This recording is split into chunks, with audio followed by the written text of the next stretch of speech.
앞서 말씀드렸던 것처럼 성령 강림절로 오늘 지켜서 주제를 성령 하나님에 대해서 말씀드리겠어요. 설교 제목을 성령을 받으라, 요한복음 20장 19절에서 23절을 중심으로 설교 말씀 전하는데, 오늘 제 목 상태가 별로 안 좋아서 양해해 주시기 바랍니다.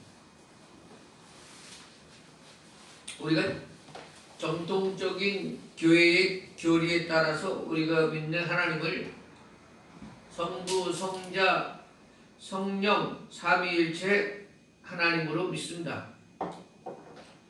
이것은 아주 초대 교회 시절부터 지금까지 지켜오고 있고, 모든 이단들의 공통적인 특징이라 할 수 있는 것이 이 삼위일체 하나님을 인정하지 않고 고백하지 않는다는 특징이 있습니다. 그래서 어느 지역에 가서 어떤 교회가 문제가 있는지, 정통성 있는 교회인지 살필 때에 그 교회 예배 시간에 이 삼위일체 신앙을 고백하는, 사도신경을 고백하는 교회인가 아닌가를 가지고 잘못된 교회인지 체크하는 방법 중에 하나가 되기도 하는 것입니다. 성경은 하나님의 영, 이 성령이 등장하는 것이 창세기 1장 2절 처음부터 나오고 있습니다. 땅이 혼돈하고 공허하며 흑암이 깊음 위에 있고 하나님의 영은 수면 위에 운행하시니라. 여기서 땅이 혼돈하고 공허하다는 것은 아무것도 없는 상태를 의미하는 겁니다. 하나님의 창조 행위는 무에서부터 유로의 창조입니다. 무슨 말이냐면, 하나님께서 이 세상을 창조하실 때 어떤 기본적인 공기라든지 재료라든지 물질이 있는 상태에서 그것을 기반으로 해서 하나님이 이 세상을 창조하신 것이 아니라는 거예요. 아무것도 없는 무의 상태에서 유를 창조하신 것이 하나님의 창조입니다. 창세기 기자 모세는 아무것도 없는 상태를 땅이 혼돈하고 공허하다 이렇게 표현한 것입니다. 그런데 바로 그때에 하나님의 영 성령이 운행하고 계셨다 말씀하고 있습니다. 그래서 우리가 믿는 성부, 성자, 성령 이 삼위일체 하나님은 태초부터 이 세상이 시작되기 전부터 새 말까지 마지막까지 삼위일체 하나님으로 존재하시는 분이시다. 하나님이 먼저 계셨고 그 다음에 성령이 계셨고 그 다음에 성자 예수님이 나중에 나타나시고, 그런 개념이 아닙니다. 태초부터 세발까지 항상 하나님은 삼위일체 하나님으로 존재하고 계시다, 이렇게 믿어야 하는 것입니다. 구약 성경에 보면 성령 하나님에 대해서는 그렇게 많이 나타나지 않습니다. 구약에서는 아주 특별한 경우, 특별한 시기, 특별한 사람들에게 나타나셔서 이 성령님이 역사하셨습니다. 모세나 사무엘, 기드온, 삼손, 다윗, 엘리야, 이사야 이런 사람들을 불러서 이세적으로 단회적으로 성령을 주시고 위대한 사역을 감당케 하셨습니다. 그러다가 이제 요엘 선지자를 통해서 모든 사람이 성령을 받는 시대, 성령께서 역사하는 시대가 있을 것을 예언하십니다. 이때가 바로 신약 시대인 거죠.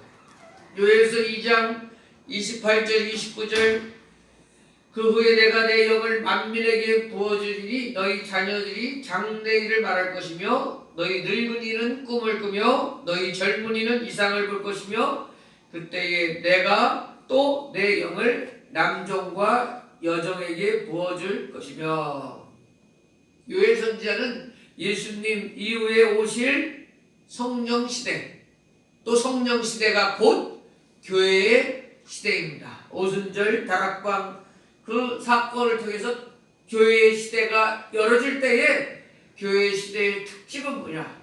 성령으로 충만하여 시작하는 교회다 하는 것입니다. 오늘 본문의 말씀은 예수님은 이제 이 땅에서의 모든 사역을 마치시고 하늘로 승천하시기 바로 직전의 시간이에요. 예수님은 제자들에게 먼저 2번 평강을 선포하세요. 19절과 21절 너희에게 평강이 있을지어다. 아멘. 예수님이요, 제가 몇 번 말씀드렸는데 만일 예수님이 여러분 앞에 나타나신다면 여러분들에게 처음으로 하실 말씀이 샬롬 사랑하는 아들아 사랑하는 딸아 너에게 평강이 있기를 원한다. 이렇게 말씀하실 것은 틀림없어요. 먼저 우리 주님이 여러분에게 드리고자 하는 마음은 평안하라. 너에게 평강이 있기를 원한다. 이 말씀인 줄 믿으시기 바라요. 믿으셔야 돼. 그 다음에 오늘 22절에 보면 이 말씀을 하시고 그들을 향하사 숨을 내쉬며 이르시되 성령을 받으라 이렇게 말씀하십니다. 자, 단순히 성령을 받으라 말씀만 하신 것이 아니에요. 오늘 말씀에 보니까 그들을 향하여 숨을 내쉬며 이런 표현을 하고 있어요. 이게 무슨 뜻일까? 예수님이 성령 받으라고 말씀하시기 전에 심호흡을 한번 크게 하시고 성령 받으라 이렇게 말씀하신 그게 아니고 우리는 여기서 무엇이 연상이 됩니까? 바로 하나님께서 사람을 흙으로 지으시고 그 코에 생기를 불어넣으시는 그 모습이 연상되는 것입니다. 그렇습니다. 지금 예수님은 단순히 크게 숨호흡하시고 말씀하셨다는 뜻이 아니라 바로 흙에 불과하던 사람에게 생명, 성령이 들어와서 사람이 된 것처럼 이제 제자들과 예수님을 따르는 자들에게 성령을 불어 넣어 주신 같이 새로운 사람, 새로운 성령의 사람이 되라. 말씀만 주시는 것이 아니라 성령의 기운을 불어 넣어 주시는 것 같은 그런 느낌을 가지게 되는 것입니다. 요한복음 14장이나 16장을 통해서 예수님은 승천하기 전 고별 설교를 통해서 몇 번이고 예수님이 부활하신 다음에 그 자리를 성령께서 채워주신다고 말씀하십니다. 예수님께서 두려워 떠는 제자들에게 내가 너희를 고아처럼 내버려 두지 아니하고 성령이 오셔서 너희들과 함께할 것이다. 내가 떠나면 너희들에게 이 시간과 공간, 그 제약을 받는 그 시대가 떠나고 이제는 성령이 언제나 너희 어느 곳에 가든지 광범위하게 역사하시는 시간이 된다. 그래서 예수님 자신이 내가 스스로 떠나는 것이 너희들에게 더 유익하다고 요한복음 16장 7절에 말씀하시는 것입니다. 그러니까 예수님이 이 세상을 떠나시고 오신 성령님은 또 다른 예수님의 영이십니다. 예수님과 성령님의 관계는 전임자와 후임자와의 관계와 마찬가지입니다. 그래서 지금은 성령 시대라고 말씀합니다. 성령님은 모든 성경에 기록되어진 하나님의 역사를 현재화시키는 영이시다 그랬습니다. 이 말은 오늘도 기독교는 살아 역사하시는 성령님 때문에 과거의 종교가 아니라 현재의 종교, 지금도 역사가 끊이지 않는 종교라 하는 말입니다. 예수님이 오늘의 말씀처럼 성령을 받으라 말씀하시면서 이 세상을 떠났고 오늘 살아가는 우리 이 성령님과 함께 동행하며 성령 충만한 삶을 살고 성령 충만한 가운데 자연스럽게 성령의 열매를 맺으며 살아가는 것이 가장 복되고 가장 주님의 뜻에 합당하게 살아가는 사람이 되는 것입니다. 성령님에 대해서 큰 관심이 없으셨던 분이라도 이제라부터도 성령님을 사모하고 성령 충만해지기를 소망하고 간구하는 여러분이 되시기를 바랍니다. 성령님 우리 안에 거하시면 우리를 속박하시는 분이 아닙니다. 성령님이 거하시면 우리가 부담스러운 존재가 되는 것 아닙니다.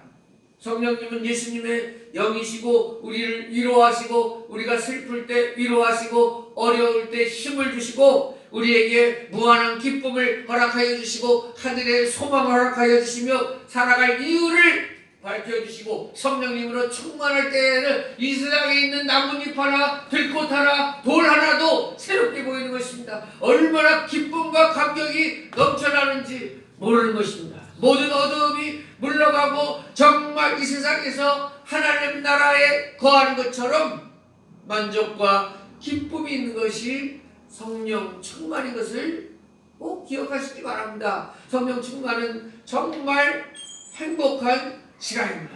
우리 제자들이나 그리스도를 믿는 사람들은 성령 충만했기 때문에 정말 순교의 자리에서도 돌에 맞아 죽고 십자가에 달려 죽어도 그들은 웃을 수 있었고 스데반처럼 어린아이와 같이 천사의 얼굴을 할 수 있었던 것은 성령 충만하면 이 세상에 어떠한 핍박이나 어떠한 고난도 달게 받을 수 있는 능력을 주시는 시간이라는 거예요. 그러니 뭐 성령 충만함이 얼마나 좋은 시간입니까? 오늘 이제 짧게 다 성령님에 대해서 드릴 수는 없고 우리가 성령을 받아야 하는 이유 3가지를 짧게 말씀하겠어요. 첫 번째는 성령을 받아야 우리가 진정한 회개가 일어날 수 있다. 요한복음 16장 8절 성령님이 오시면 죄에 대하여 책망한다 그랬어요. 그 죄의 본질은 예수님을 믿지 않는 불신앙입니다. 성령님이 우리에게 임하셔야 제대로 된 회개를 할 수 있다는 뜻입니다. 성령 없이 우리 스스로 뉘우치고 한탄하고 하는 것은 피상적이고 진실성이 없는 것입니다. 성령님은 진실로 우리를 책망하여 가슴을 치며 통회하고 새로워지게 하시는 영이십니다. 오순절 마가의 다락방에서 성령 충만을 받은 베드로는 조롱하는 대상으로 설교하여 하루에도 3,000명의 회심자를 얻었습니다. 이처럼 성령님이 임하실 때 우리에게 진정한 회개, 진정한 새로워지는 사람이 될 수 있다 하는 것입니다. 사랑하는 여러분, 그래서 성령님이 여러분들이 마음에 생활하실 때에 양심에 가책이 든다든지 괜히 마음이 불안하든지 내가 한 일에 대해서 자꾸 죄책감이 들 때에 여러 마음이 이상하게 안정이 안 되고 불안하고 할 때는 성령님께서 내 마음에 내 양심에 지금 말씀하고 계시는 시간입니다. 여러분의 마음에 민감하시기 바랍니다.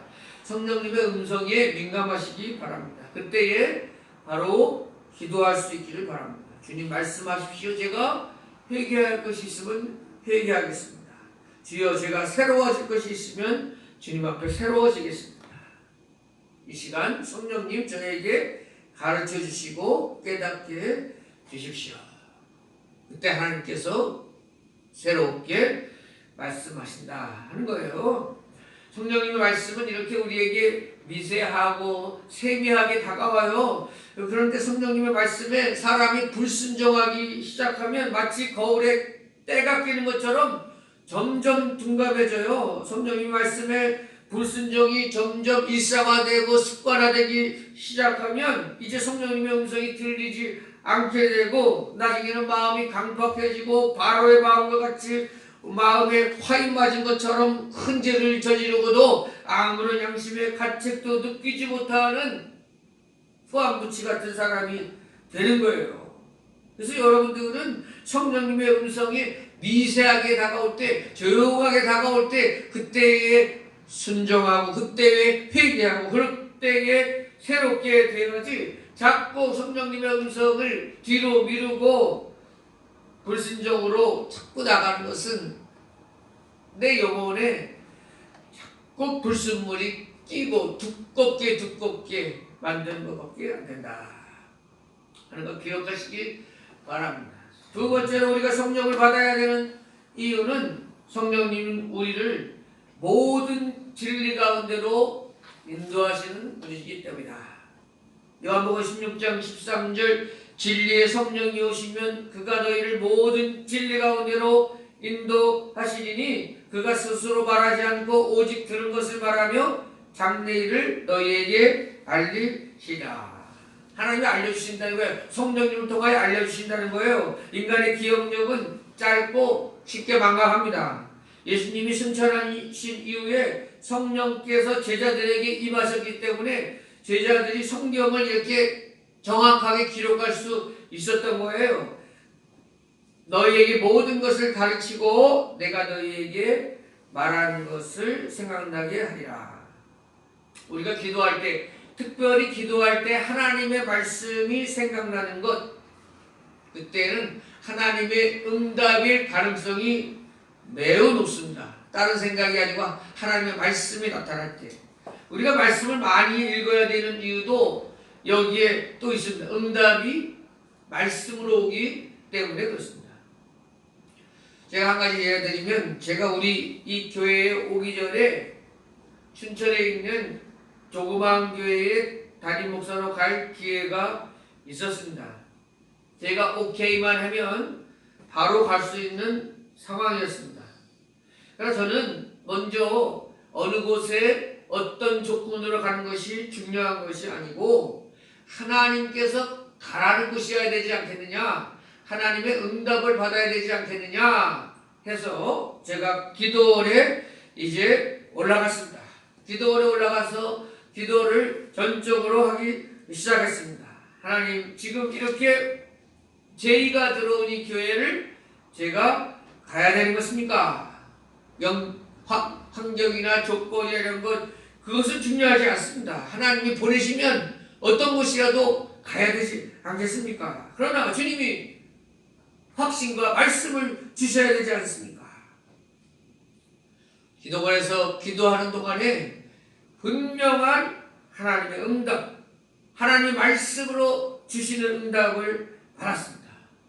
그것이 히브리서 11장 40절이었는데 이는 하나님이 우리를 위하여 더 좋은 것을 예비하였은즉 우리가 아니면 그들로 온전함을 이루지 못하게 하려 하심이라. 물론 이 앞뒤 문맥을 통해서 우리가 히브리서 살펴보겠지만 오늘 본문에 해당되는 내용이지만 저의 장래에 대해서 결정하는 것에 관여되는 그런 내용은 아니죠. 그런데 성령님께서 이 말씀을 통해서 저에게 응답해 주실 때에는 제 귀에 하나님이 우리 가정을 위해 더 좋은 것을 예비하셨구나. 우리가 아니면 그들을 온전히 이루지 못할 우리가 꼭 가야 되는 곳이 있구나. 그렇게 응답을 받은 것입니다. 그래서 제가 가려고 했던 것을 포기하고 기다렸습니다. 하나님이 열어주실 때까지 기다리고 시간이 지나서 대농제일교회에 오게 된 것입니다. 그렇다면 하나님께서 예비한 곳이 맞겠죠. 이곳에서 성도들을 온전히 하라고 성령님이 보내신 것이라고 믿습니다. 그리고 하나님이 보내셨기에 하나님의 행하실 일을 기대합니다. 오늘도 기대합니다. 하나님이 이루실 일을 믿습니다. 사랑하는 여러분들도 저와 같이 말씀을 믿을 수 있기를 바랍니다. 지난주에도 제가 잠깐 말씀드렸지만 강한 자가 살아남는 것이 아니라 살아남는 자가 강한 자다 하는 말을 드렸습니다. 지금 우리에게는 정말 중요한 시간입니다. 우리는 환경을 보면 이제 4.14 아버지 총동원 주일회도 뭐 열심히 우리 다 했는데도 되지도 않구만. 뭐 낙심하기 쉬운 때입니다. 이런 마음이 들게 하는 것은 하나님이 주시는 마음이 아닙니다. 우리를 실망시키고 믿음을 빼앗아 가려고 하는 사탄의 음성입니다. 그러나 우리는 포기하지 말아야 됩니다. 끝까지 버텨야 하는 것입니다. 끝까지 살아남는 자가 강한 자라고 했습니다. 하나님 아버지, 도리어 우리는 온 성도들이 주여 우리가 할 수 있는 방법을 다 했습니다. 발버둥 쳤습니다. 그러나 우리 세상 방법, 사람들이 하는 방법이 끝이 날 때, 막다른 골목에 이르렀을 때에 그곳에서 하늘이 열리는 것을 믿습니다. 그곳에서 하나님의 방법, 하나님의 능력의 문이 열리는 시간임을 믿습니다. 그래서 우리는 지금 실망하고 포기하고픈 이 시간에도 제일 중요한 시간이라 여기고 끝까지 믿음으로 기도하는 우리들이 되어야 하는 것입니다. 우리들이 애를 써서 이곳까지 이뤘지만 하나님여 이제는 호개를 가르십시오. 하나님의 능력을 보여주십시오. 아멘? 생각해보세요. 우리가 아브라함과 이삭도 그렇고 하나님 앞에 제단을 쌓았어요. 제단을 쌓는 건 우리들이 하는 거예요. 엘리야도 제단을 쌓았어요. 하나님 앞에 제단을 쌓아서 이거 우리들이 애써서 사이사 족도원 주일에 한 사람이라도 데려오려고 제단을 쌓습니다. 주여 우리가 할 일은 했습니다. 이제 성령의 불을 내리실 분은 하나님이십니다. 우리가 제단을 쌓을 수는 있지만 성령의 불이 하늘에서 떨어지게 할 수는 없습니다. 이것은 하나님이 하셔야 됩니다.